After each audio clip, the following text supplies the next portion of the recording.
The moment Cristiano Ronaldo stepped into the restaurant, every head turned. Conversations hushed, forks paused mid-air, and eyes widened in disbelief. It was not every day that one of the greatest footballers in the world casually walked into a restaurant like any other person. Phones appeared within seconds, capturing the moment, whispers spreading like wildfire. People murmured his name with excitement, yet Ronaldo remained unaffected, his posture relaxed, his expression calm. He greeted a few people with a nod, a polite smile forming on his lips as he made his way toward an empty table.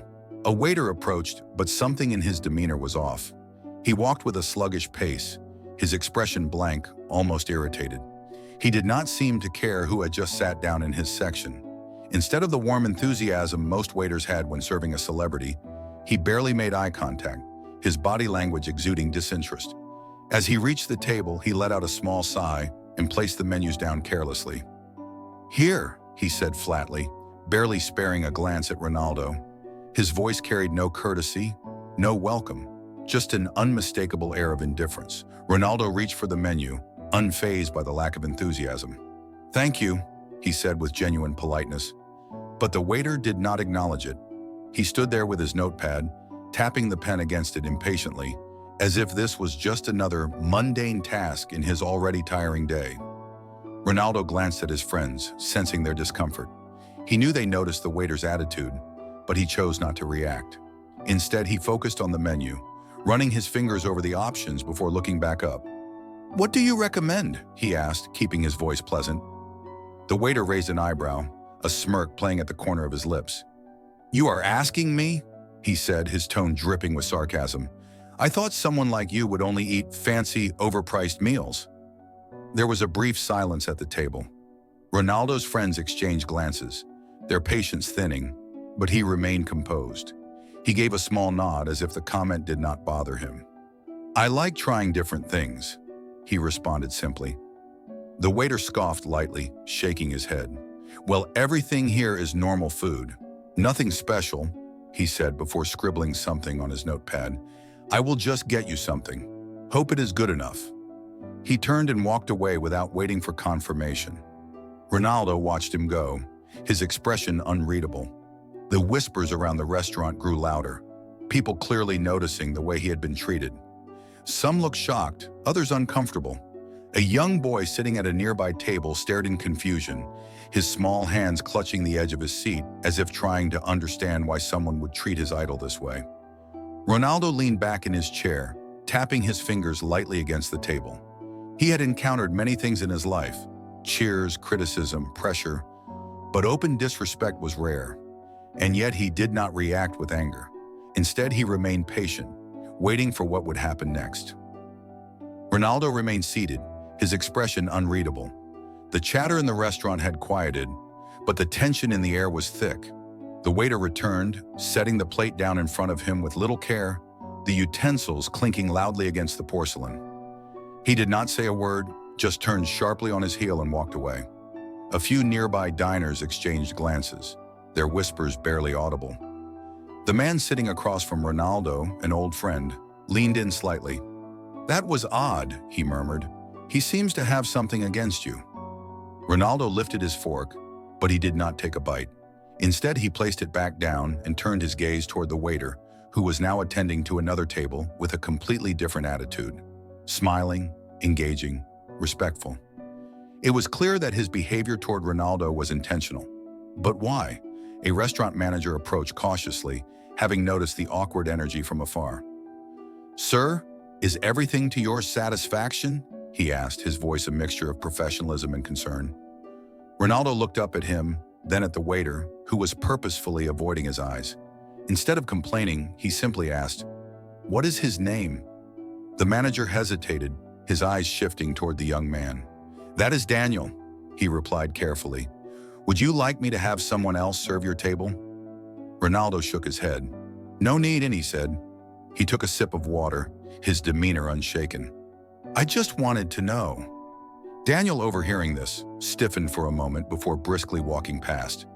Something in his posture suggested he had expected a much different response. Maybe an argument, a demand to be removed, or even an insult, but Ronaldo had offered none of that. The restaurant buzzed with activity, yet people continued to steal glances at the table, waiting to see how things would unfold. Some expected Ronaldo to call out the mistreatment, to demand an apology, but he did nothing. He simply sat there thinking. He had encountered all kinds of people in his life, fans who adored him, critics who scrutinized him, and even those who resented his success. He had always believed that there was a reason behind every action, even hostility, and now he was curious. Ronaldo continued eating, his mind still on the waiter's behavior. He noticed how Daniel carried himself, his stiff shoulders, his quick, dismissive movements, the way his jaw clenched every time he passed by. There was something more to this than just disrespect. When Daniel returned to clear the plates, Ronaldo looked at him directly. "Thank you," he said simply. Daniel barely acknowledged him, giving a short nod as he gathered the dishes. But in that brief moment, Ronaldo caught a flicker of something in his eyes. Frustration, resentment, pain. Ronaldo leaned back in his chair, watching as the young man walked away, disappearing behind the counter. He had seen this before, not just in football but in life. People who carried anger not because of the person in front of them, but because of something much deeper. A few minutes later, when Daniel returned to drop off the bill, Ronaldo spoke again. "Did I do something to offend you?" His voice was calm, sincere. Daniel's hands froze for a second before he quickly placed the bill on the table. "No, sir," he said without looking up. "Everything is fine." But it was not fine. Ronaldo could see it. He pulled out his wallet, placed his card inside the bill folder, and then, as Daniel reached for it, he gently rested his hand on top of it. "If something is wrong, you can tell me," he said. Daniel hesitated. His fingers twitched. He looked around as if debating whether to walk away or stay. For the first time that night, he met Ronaldo's eyes. "It is nothing," he muttered, but his voice lacked conviction. Ronaldo studied him for a moment before nodding. He removed his hand, allowing Daniel to take the bill. But as the waiter turned to leave, Ronaldo said one last thing. "I hope things get better for you." Daniel stopped mid-step. His shoulders tensed, and for a moment he stood frozen. Then, without another word, he walked away.